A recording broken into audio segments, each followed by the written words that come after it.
It's your favorite math teacher here, TheJerseySide, with another math question for you. If we have an enemy with high holy resistance, and we deal exclusively holy damage, we are going to end up with abysmal DPS. We can do the very cringe tactic of just switching our damage type, or the based tactic of jacking our attack rating to the moon, so holy damage resistance just doesn't matter. We can accomplish this by slapping on the Sacred Scorpion Charm, the Holy Shrouding Cracked Tier, Golden Vow Incantation, Shard of Alexander, Rotten Wing Sword Insignia, and to those of us without hearts, we can also use Millicent's Prosthesis. All of those wonderful boosts can give us double our usual attack with minimum buffing. You can easily add on another couple buffs if you'd like, but personally, if I'm gonna spend a longer time buffing than fight him, I'd rather just play Code Vein.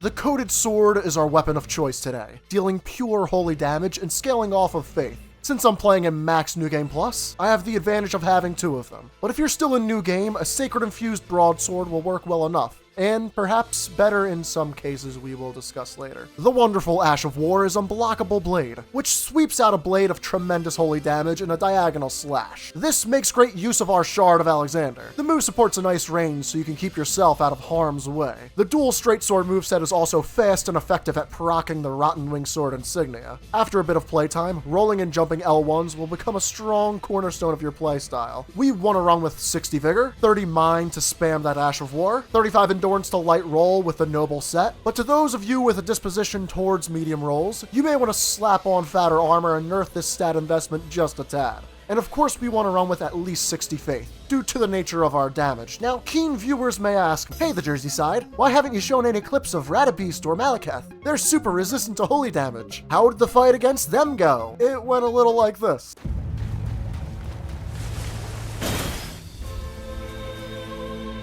Yeah, this was the longest Malekith and Radabeast fights I've done so far, clocking in at a fat 8 and 17 minutes respectively. To put that into perspective, Melania has roughly triple the health Malekith does, but their fights took about the same amount of time. I love holy damage and this weapon, but this was the sweatiest I got in a video game since my try-hard days of Battlefield 1.